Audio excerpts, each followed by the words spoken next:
nós fomos chamados para falar nesta manhã sobre o tema que eu diria resume praticamente tudo aquilo que a reforma protestante do século XVI tentou passar e passou para o coração da igreja, transformando uma vida de igreja institucional para uma igreja verdadeiramente voltada e submissa ao seu Senhor, que é o tema da soberania de Deus. E há muito que se falar sobre soberania de Deus. Existem vários aspectos ou vários ângulos desta ideia que nós poderíamos estar conversando com a igreja. Mas eu escolhi falar nesta manhã sobre a reforma e a soberania de Deus, levando em conta alguns aspectos mais específicos da sua criação, de quando surgiu, de como surgiu a teologia da soberania de Deus e como ela se aplica à igreja nos dias de hoje. O reverendo Marcos iniciou este mês de outubro falando sobre a reforma e a palavra de Deus. E na oportunidade ele deixou bem claro que a reforma protestante do século XVI foi um movimento marcante, não só na história da igreja, mas como na história de toda a humanidade, porque ela teve como fonte a Bíblia, que é a palavra de Deus.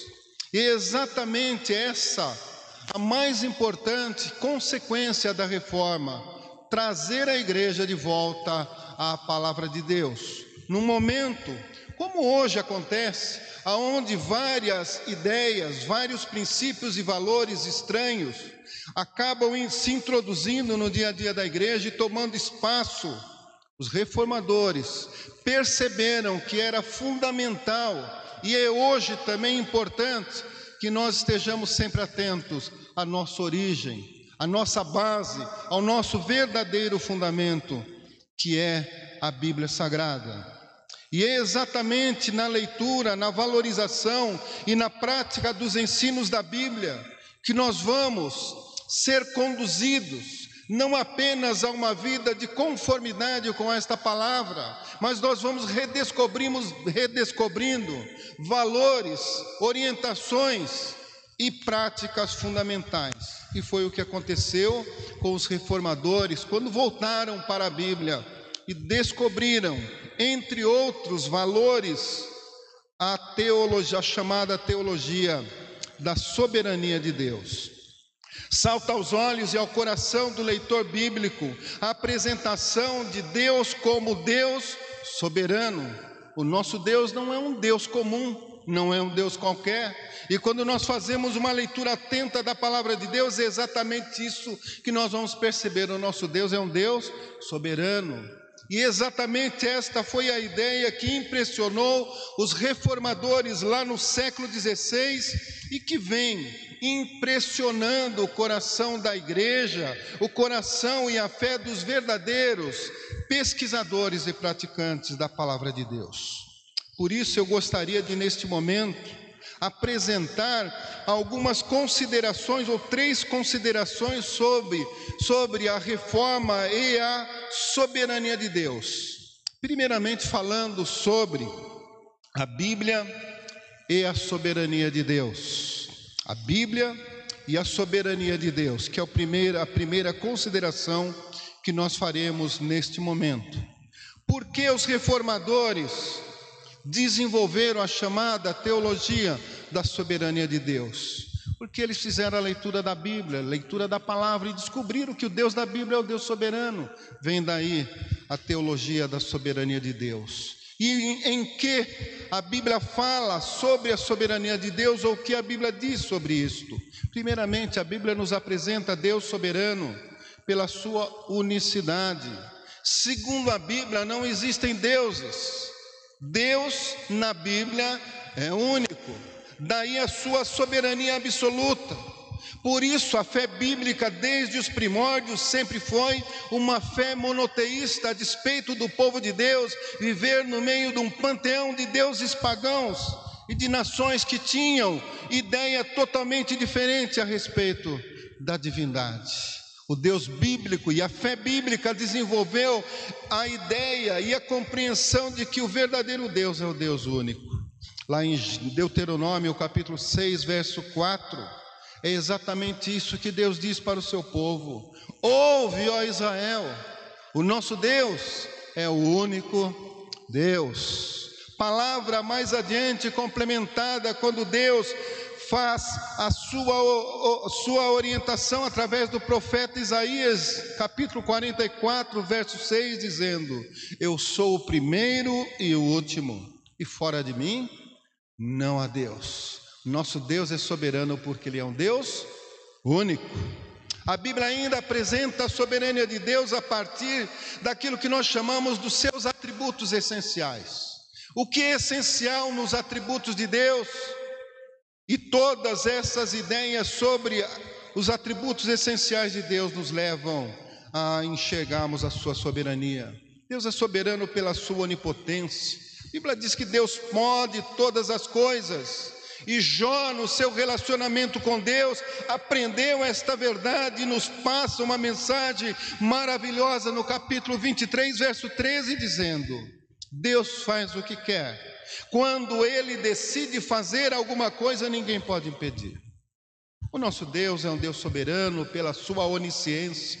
Onisciência significa que Deus sabe todas as coisas e nos socorre agora. O Salmo 139, os versos 1 a 3, quando diz: Senhor, Tu me sondas e me conheces. Tu conheces o meu sentar e o meu levantar. De longe entendes o meu pensamento. Esquadrinhas o meu andar e o meu deitar, e conhece todos os meus caminhos. A onisciência de Deus testemunha a sua soberania, assim como o seu terceiro atributo essencial, que é a sua onipresença. Deus está em todos os lugares, dos céus até o mais profundo dos abismos. E é exatamente o Salmo 139 que nos dá o testemunho mais claro desta onipresença de Deus, chegando a dizer que se eu subo ao céu, lá estás, mas se eu fizer a minha cama no mais profundo dos abismos, e a palavra utilizada é Sheol, para dizer inferno, mesmo que nós tenhamos que ir ao inferno, ainda assim lá me haverá de guiar a tua mão, e a tua destra me susterá. Este é o nosso Deus soberano. Deus é ainda soberano pela sua autoridade suprema. Deus é apresentado na Bíblia como o Rei de toda a terra. Salmo 93, versos 2 a 4, nos testemunha desta autoridade suprema de Deus. Ó Senhor, o teu trono está firme desde o princípio. Tu sempre exististe. Pois o Senhor é Deus poderoso, é Rei soberano acima de todos os deuses. Ele reina sobre o mundo inteiro, desde as cavernas mais profundas até os montes mais altos. Deus é ainda soberano pela infalibilidade dos seus planos. Os planos de Deus não podem ser frustrados. Tudo que Deus planeja acontece. E é mais uma vez Jó, no capítulo 42, verso 2, que nos dá esse testemunho, dizendo: Senhor, Tu sabes todas as coisas, e nenhum dos Teus planos pode ser frustrado. Tudo aquilo que Deus planejou para o mundo, para a natureza, para o universo, para a igreja e para a sua vida, tudo que Deus planejou não poderá ser frustrado.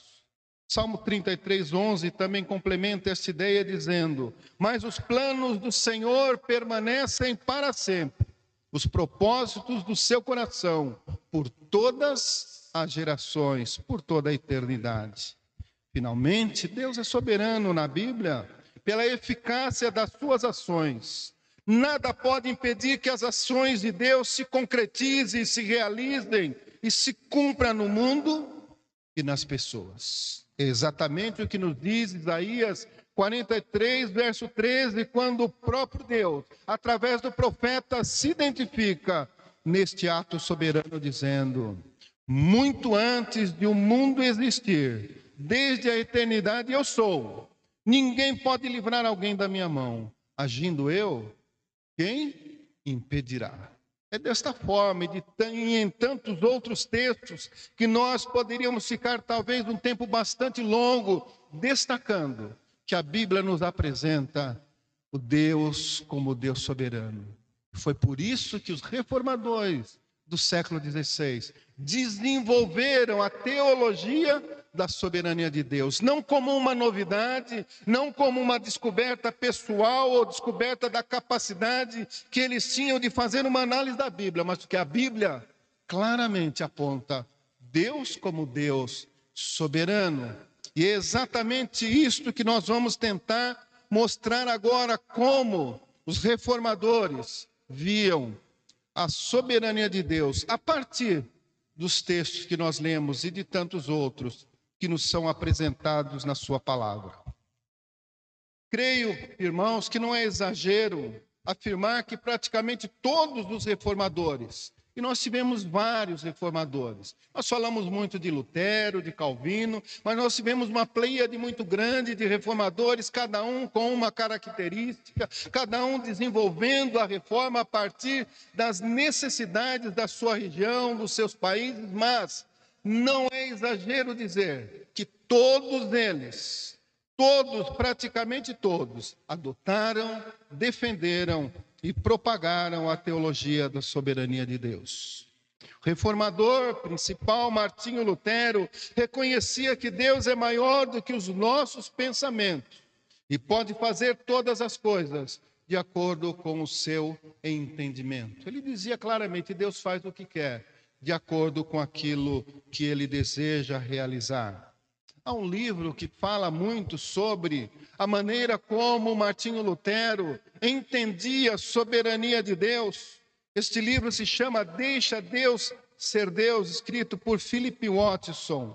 Eu recomendo, inclusive, para a igreja. E ele tenta mostrar como Martinho Lutero estava apegado e impregnado com esta noção, com esta certeza de que Deus era um Deus soberano.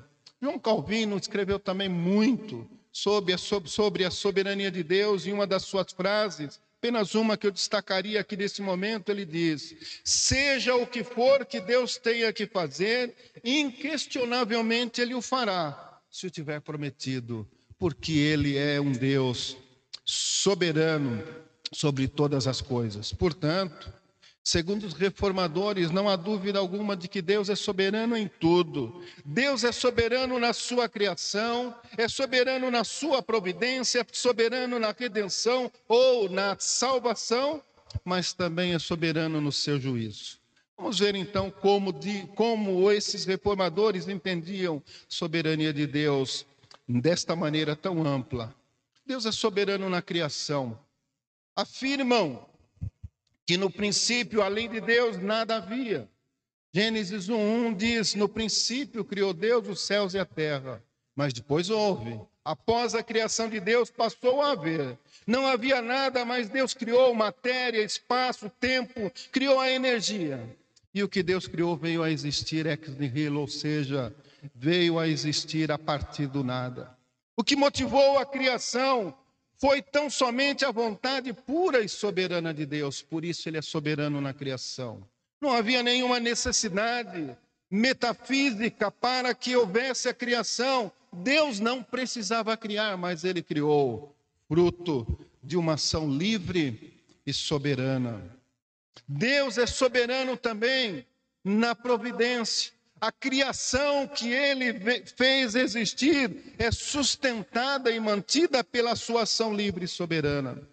Para os reformadores, de fato, Deus é onipotente, onisciente, onipresente. Deus é todo-poderoso, todo-conhecedor. Ele está presente em todos os lugares, e cada uma dessas afirmações é um aspecto ou uma variante da sua soberania. Quando nós olhamos para Deus a partir da sua onipotência, onisciência e onipresença, nós confirmamos a sua soberania.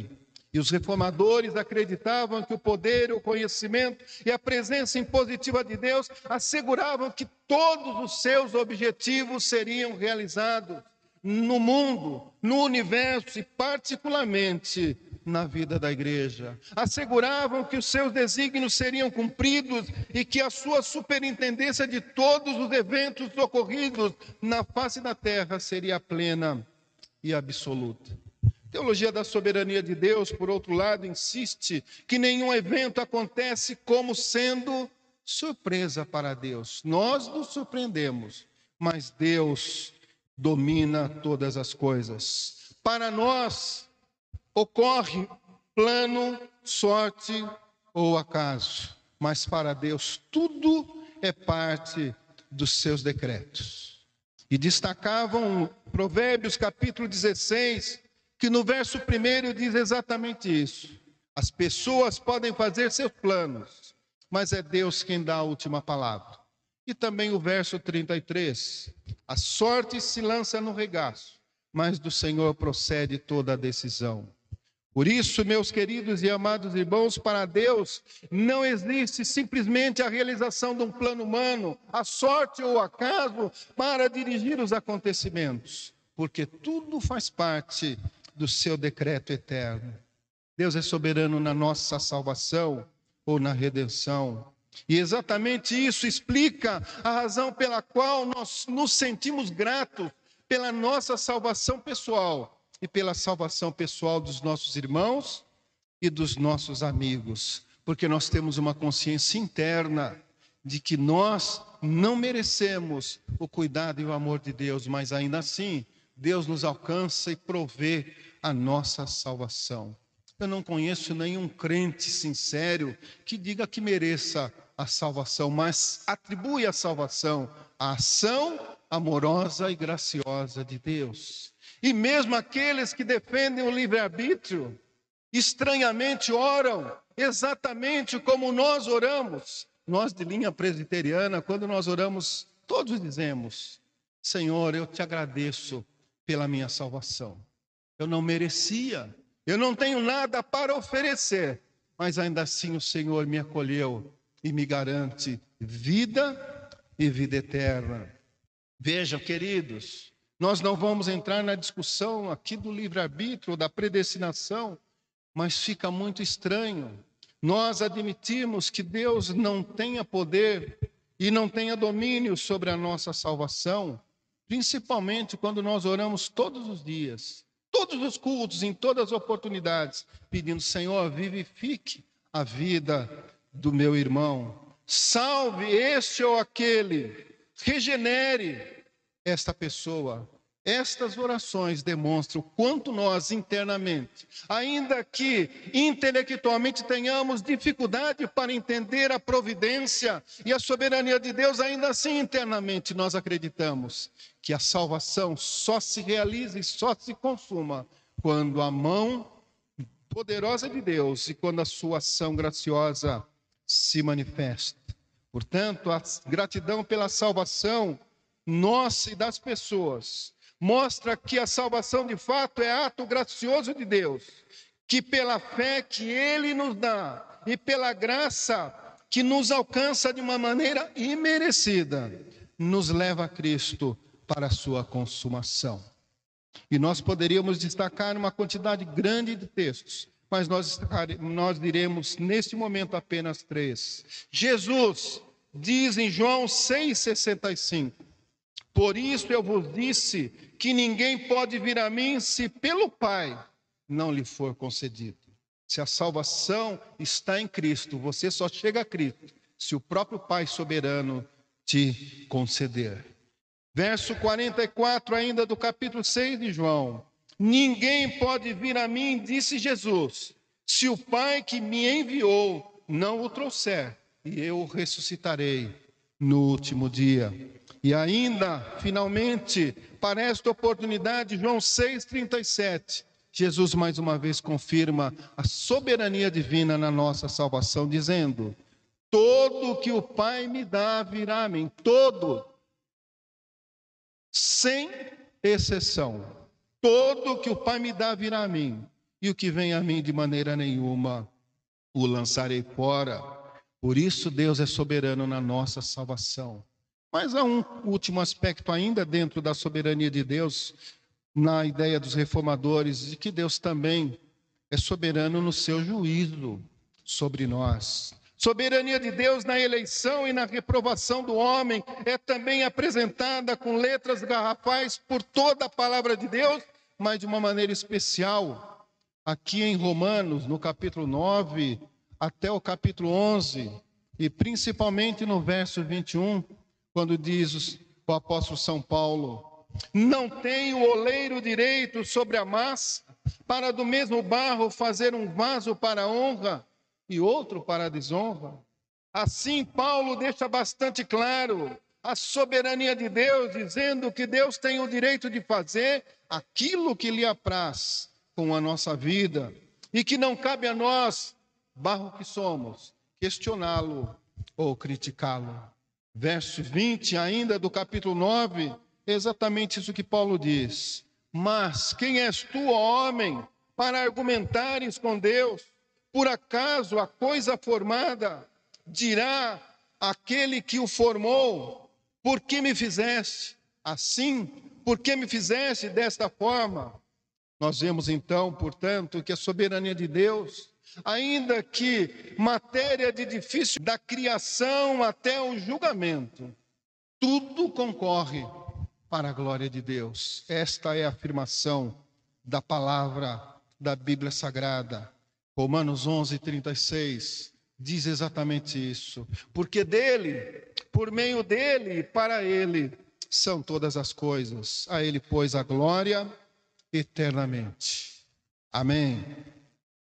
Finalmente, depois de falarmos do que a Bíblia diz sobre a soberania de Deus e sobre o que dizem os reformadores, eu gostaria de falar um pouco sobre eu ou nós e a soberania de Deus.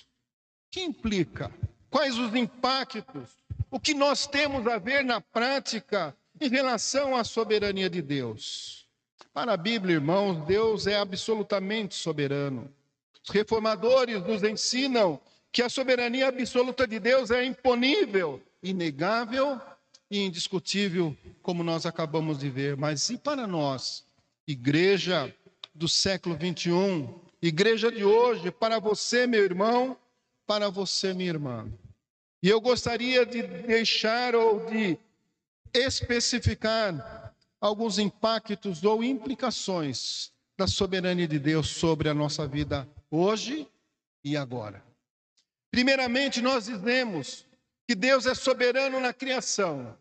E aí nós entendemos então que isso importa para nós. Porque se Deus é soberano na criação, nós somos criados por Deus.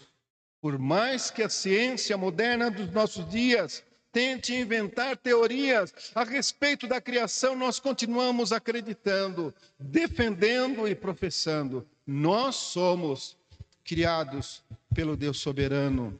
E como criação de Deus, nós somos criação especial, conforme nos diz a palavra de Deus. Além de sermos fruto ou resultado da vontade soberana e criadora de Deus, a Bíblia diz que nós somos chamados à coroa da sua criação.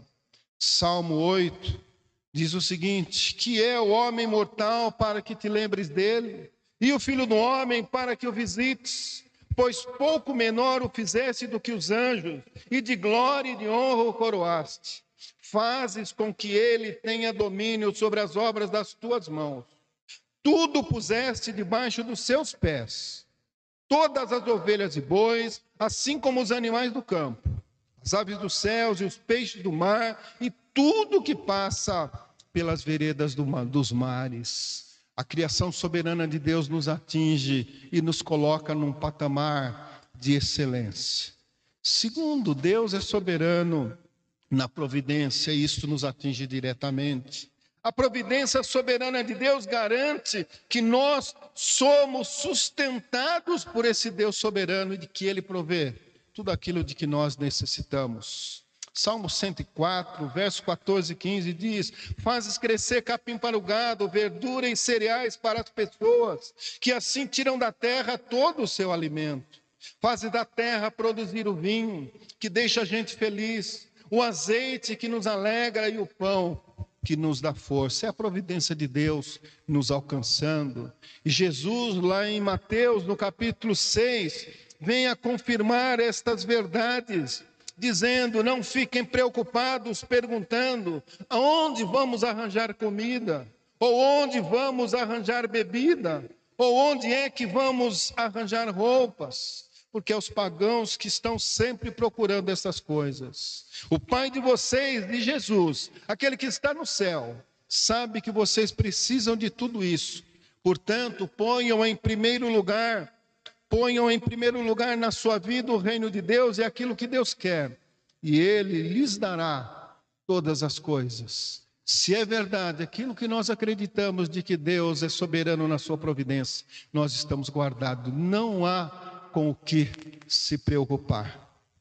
Deus conhece as nossas aflições, Deus sabe de todas as nossas necessidades. Acabamos de ler: o Pai de vocês que está nos céus sabe que vocês precisam de tudo isso.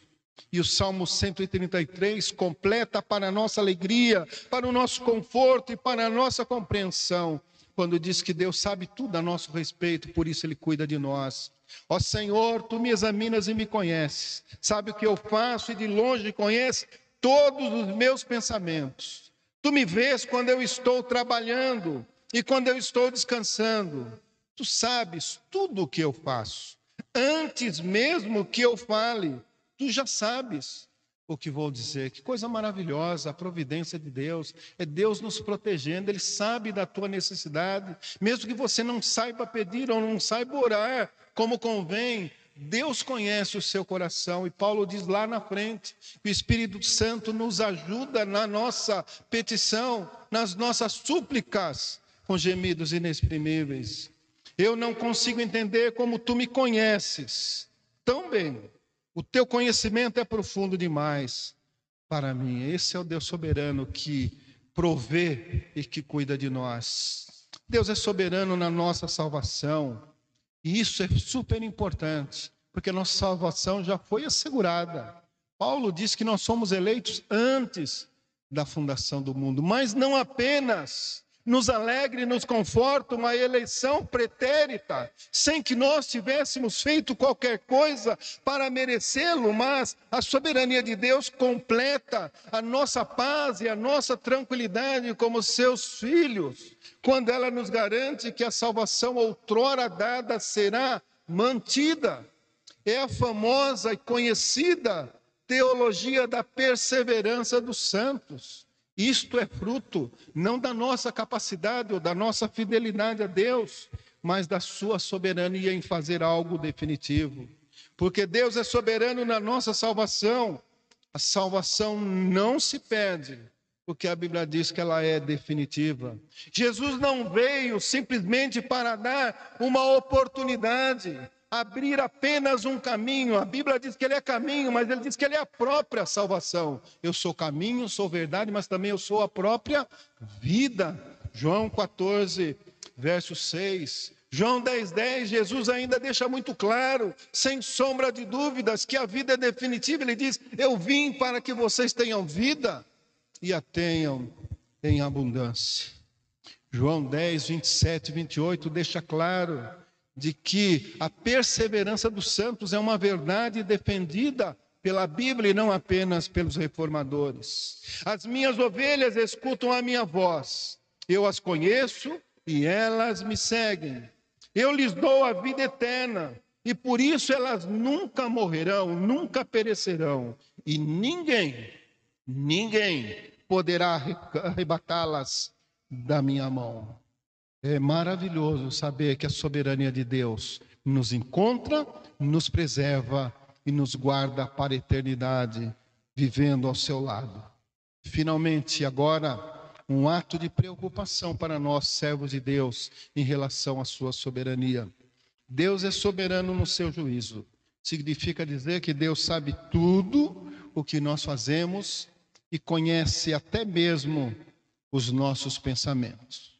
Não há como se esconder de Deus. Às vezes nós nos escondemos das pessoas, das autoridades, da religião, até do pastor. Mas é impossível se esconder desse Deus soberano. Me lembro num corinho que a gente cantava, né, Tamara, lá nos tempos passados, Provérbios 15:3, que diz exatamente isso. Os olhos do Senhor estão em todo lugar, a contemplar os maus e os bons. Soberania de Deus. Os olhos do Senhor estão em toda parte. Ele observa atentamente os maus e os bons. É um Deus soberano. Sabes tudo o que eu faço. De longe conhece os meus pensamentos. Sabe quando eu estou trabalhando e sabe quando eu estou descansando. Deus nos acompanha em casa, na cozinha, na sala, no quarto, na escola, no trabalho. É um Deus soberano que não se afasta de nós. E não há como se esconder de Deus. E a Bíblia diz que não apenas não é possível se esconder, como todos nós prestaremos conta daquilo que nós fizemos. Hebreus 4:13. Não há nada que se possa esconder de Deus. Em toda a criação, tudo está descoberto e aberto diante dos seus olhos. E é a Ele que nós teremos de prestar contas. Nós nos preocupamos com tantas autoridades diante das quais temos contas a prestar, mas nem sempre lembramos do Deus soberano que também há de cobrar tudo aquilo que nós realizarmos. Isto também é implicação para nós da soberania de Deus. Mas, queridos, nós concluímos dizendo que nós não temos do que nos preocupar. Se Deus é soberano, nós estamos nas suas mãos. Louvamos, portanto, a Deus pela sua absoluta e graciosa soberania, porque é graças a esta soberania que somos criados, que somos protegidos e que também somos guardados em Cristo, como nos atesta o apóstolo São Paulo em Romanos 8, 28 a 30. Sabemos que todas as coisas cooperam para o bem daqueles que amam a Deus, daqueles que são chamados segundo o seu propósito. Porque aos que antes conheceu, também os predestinou para serem conformes à imagem do seu Filho, a fim de que ele seja o primogênito entre muitos irmãos. E aos que predestinou, a esses também chamou. E aos que chamou, a esses também justificou. E aos que justificou, a esses também glorificou. Portanto, nós encerramos com a expressão maravilhosa de Romanos 11, 36. Porque dele e por ele e para ele são todas as coisas. A ele, pois, a glória eternamente. Amém. Que Deus nos abençoe. Agradecer, olhar e ver que meu descanso